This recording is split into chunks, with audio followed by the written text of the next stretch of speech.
Совет старейшин чеченцев Дагестана, главе Республики Дагестан Васильеву. Уважаемый Владимир Антонович, вопросы переселения лакского населения Новолакского района на новое место жительства и восстановления Оволжского района в Дагестане реализуются вот уже более четверти века.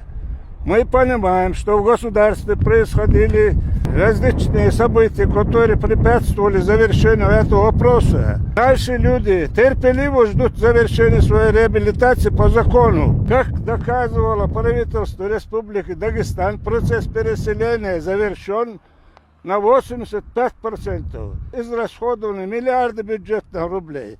А по сути ничего не изменилось, если не считать, что создан еще один Новолакский район. Мы обращались к вам неоднократно с просьбой принять от нас несколько человек, выслушать наши проблемы.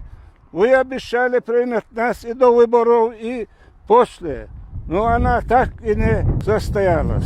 Вы, как глава Республики Дагестан, обратились с ежегодным посланием к Народному собранию РД, но, к сожалению, в нем не прозвучало ни одного слова о такой затянувшейся проблеме в северо-западной части Дагестана, как переселение, реабилитация, от решения которой зависит спокойствие и благополучие почти 300 тысяч населения. С сожалением приходится констатировать, что все ваши предшественники всегда уделяли внимание этому вопросу не только в посланиях, но и закладывали перспективные программы развития республики на несколько лет вперед.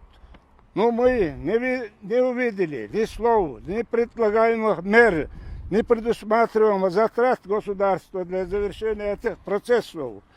Ни в послании главы республики в 2019 году, ни в проектах программы развития Дагестана на период 2030 года.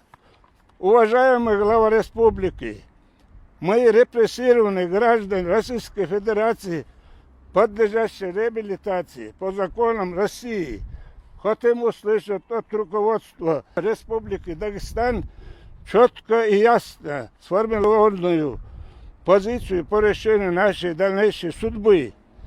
Полагаем, что мы имеем законное право знать, что будет с нами и нашими детьми в ближайшее будущее, особенно после того, как государством нанесены уже многомиллиардные затраты для решения этой проблемы.